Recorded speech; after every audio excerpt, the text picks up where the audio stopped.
एक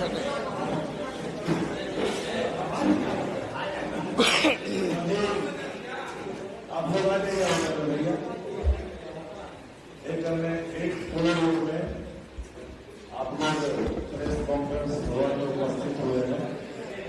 नेताजी की तरफ से आप सभी लोगों का स्वागत है। मात्रा करेंगे नेता प्रतिपक्ष महोदय से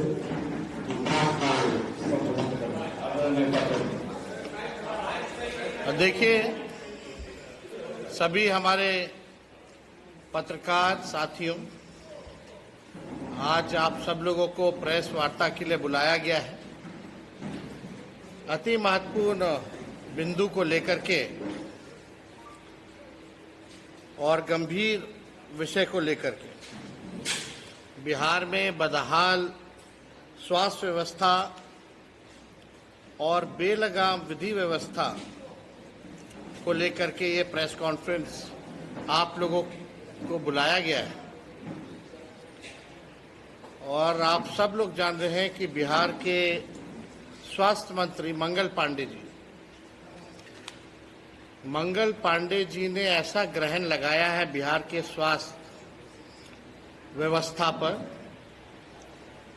कि लोगों का सर दर्द का भी इलाज नहीं हो पा रहा है। और ये मंगल पांडे नहीं बल्कि अमंगल पांडे है। आज इसको लेकर के आप सब लोग जानते हैं कि मुजफ्फरपुर कांटी में जो घटना हुई,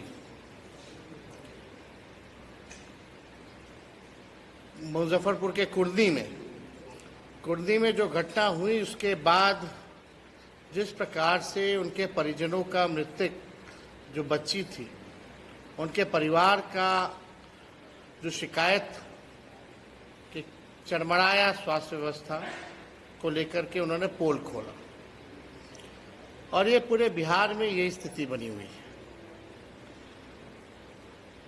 हम लोग पक्ष हैं, विपक्ष है, सरकार है, लेकिन बिहार के भविष्य के साथ खिलवाड़ नहीं होनी चाहिए। एक सकारात्मक राजनीति होनी चाहिए और सकारात्मक राजनीति में हम लोग अपेक्षा करते हैं कि सभी लोग जो हैं बिहार के लोगों के लिए काम करें। विपक्ष जो है जनता की आवाज़ है, सरकार को आईना दिखाने का काम करता है, लेकिन सरकार की जिम्मेवारी बनती है कि व्यवस्था को और बेहतर करे और आसान करे और बेहतर व्यवस्था लोगों को दे। लेकिन 20 साल से ये एनडीए की सरकार केवल हमको गाली देना, लालू जी को गाली देना, आप दीजिए गाली, जोर जोर से दीजिए, हमें उसकी चिंता नहीं है। लेकिन जब आपका नकारा सिस्टम, भ्रष्ट सिस्टम जो आपने 20 साल तक नहीं सुधारा, तो हम तो आवाज उठाएंगे। और आप सब लोगों के बीच हम आए हैं इसी को लेकर के कि स्वास्थ्य व्यवस्था जो है बिहार की, वो बीमार हो चुकी है। विभाग लाचार हो चुका है। हम 17 महीने सरकार में थे और 17 महीने जिस व्यवस्था को हमने सुधारा है, कुछ चीजें आप लोगों के समक्ष रखना चाहिए। अमंगल पांडे जी चुनौती देते हैं हमको, लेकिन उनके पास कोई जवाब नहीं। हमने तो चुनौती स्वीकार किया। आइए, कहाँ आना है, समय बता दो, जगह बता दो, पूरे ढंग से हम लोग डिबेट करेंगे, एक सकारात्मक डिबेट करेंगे। लेकिन उसके बाद से ना उन्होंने तारीख बताया ना समय बताया। 17 महीने की जो हम लोगों की सरकार थी, आप सब लोगों को पता था कि हम लोगों ने मिशन 60 की शुरुआत की, मिशन बुनियाद की शुरुआत की, मिशन परिवर्तन की शुरुआत की और ये सुनिश्चित कराया कि जितने भी अस्पताल हैं, साफ सफाई, स्वास्थ्यकर्मी, नर्सों और चिकित्सकों की उपलब्धता इस मिशन के जरिए हम लोगों ने कराने का काम किया। आपको पता होगा एक रेफरल पॉलिसी हम लोग लाए थे। क्या उस रेफरल पॉलिसी का इम्प्लीमेंटेशन हो रहा है? हम लोग चाहते थे कि जिला में ऐसी व्यवस्था हो ताकि उनको बहुत अति गंभीर मसला हो तभी जो है उसको रेफर किया जाए, और उसके लिए एक पॉलिसी बनाई गई थी।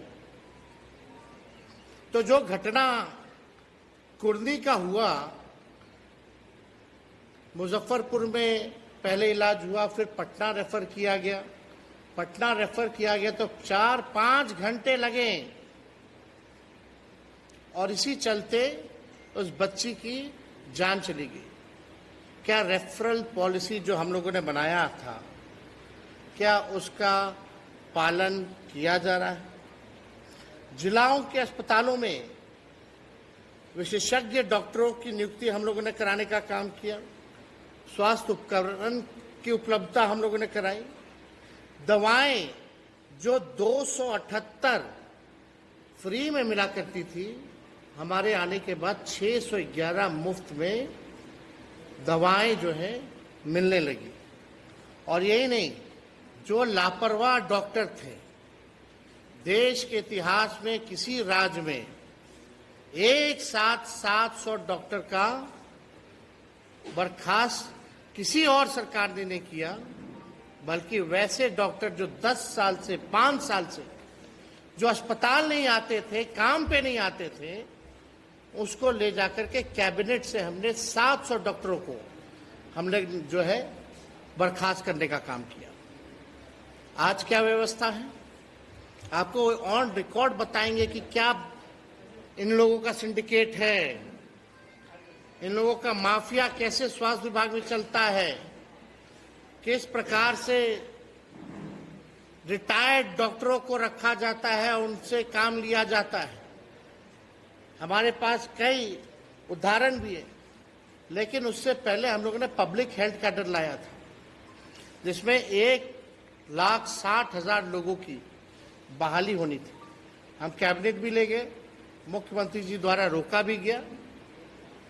लेकिन अब क्या हो रहा है? क्यों नहीं पब्लिक हेल्थ कैडर को लागू किया जा रहा है?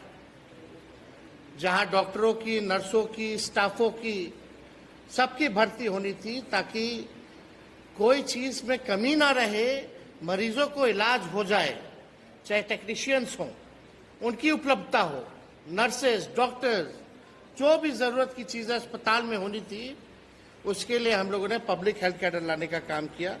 लेकिन ये नकारा सरकार को कोई मतलब नहीं है कि भर्ती जो है वो कराया जाए। कितना पद का सृजन हम लोगों ने कराया स्वास्थ्य विभाग में, सब लोगों को पता है। अब आप देखिएगा कि कल एक एक्शन लिया गया है, और एक्शन में एक डॉक्टर जो है उनको डॉक्टर अभिजीत को जो है बर्खास्त किया गया है। अब हमारे पास ये चिट्ठी है। जब हम पीएमसीएच गए थे छापा मारने, जब स्वास्थ्य मंत्री बने थे, तो औचक निरीक्षण जब हमने किया था पीएमसीएच का, वो तारीख क्या है? 6 सितंबर 2022। और 6 सितंबर 2022 जब अस्पताल हम पहुंचे थे, जो कमियां पाई गई थी पीएमसीएच में, उस समय हमने डॉक्टर अभिजीत को हटाया, स्पष्टीकरण मांगा गया और प्रपत्र क गठित किया गया, और उनके जगह पर डॉक्टर सरफराज का अपॉइंटमेंट हम लोगों ने कराया। और हमारी सरकार गई और डॉक्टर अभिजीत को मंगल अमंगल पांडे जी ने फिर लाया, जो लापरवाह डॉक्टर है, जिस पे हमने कार्रवाई की थी। हमारी सरकार हटने के बाद फिर से उसी डॉक्टर को लाया गया है। और आपको बता दें कि उस डॉक्टर को लाया गया क्योंकि ये व्यक्ति जो है प्योर आरएसएस का व्यक्ति है। और यही नहीं, कल केवल कार्रवाई की गई है लीपापोती के लिए। फिर से ये वापस आने वाले हैं जब मामला ठंडा जाएगा तो। और ये पूरा प्रकरण किसको बचाने के लिए किया जा रहा है?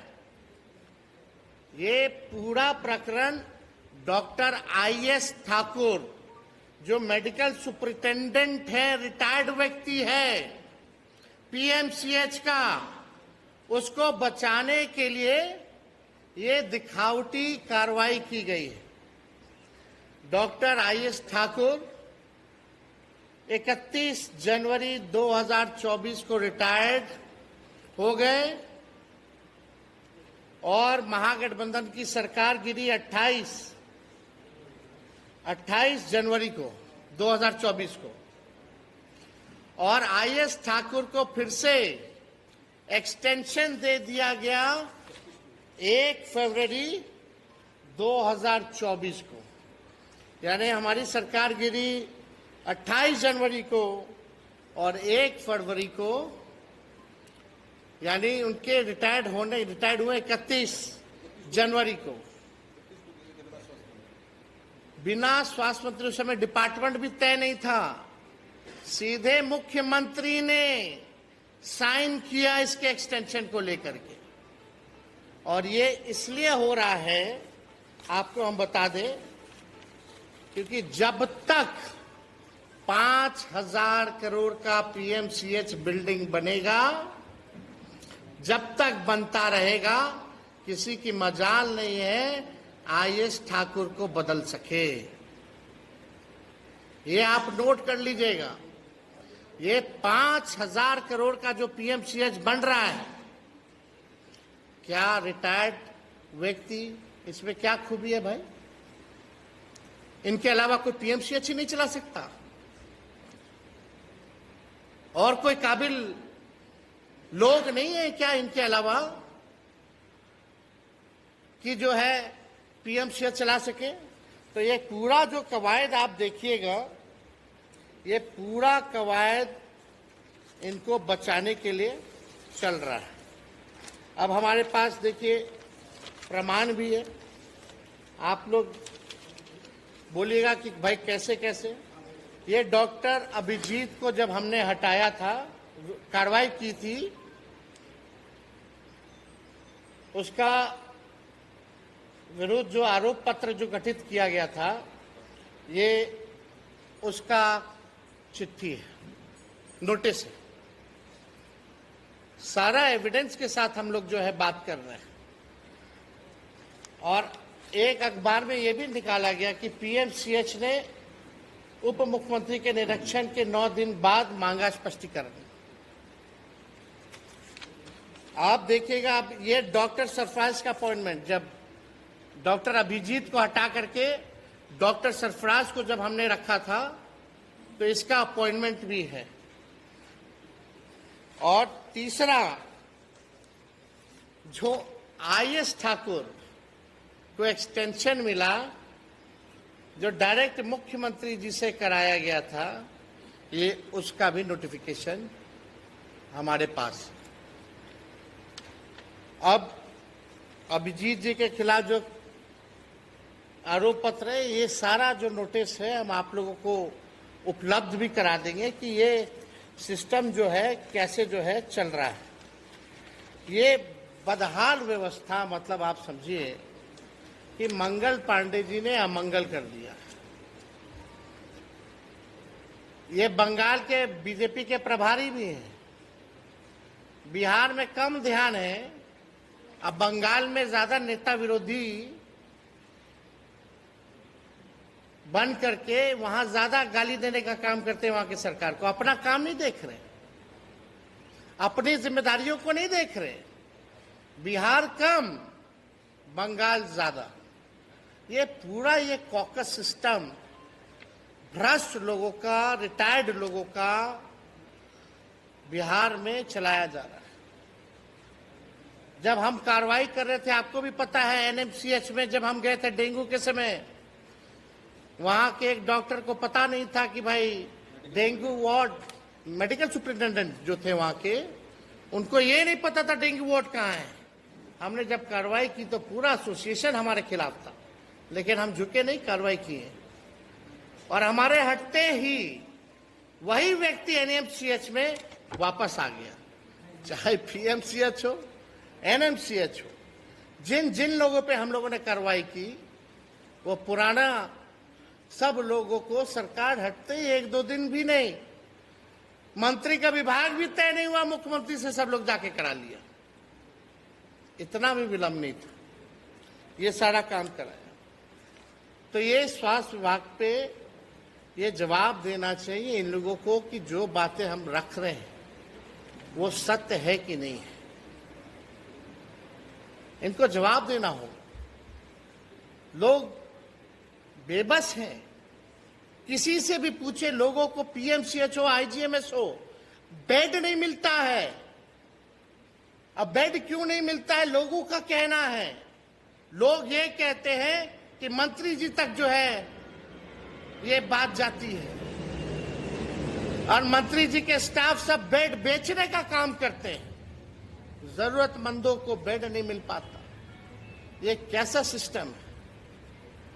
पूरी तरीके से इन लोगों ने बिहार को बर्बाद कर देने का काम किया है।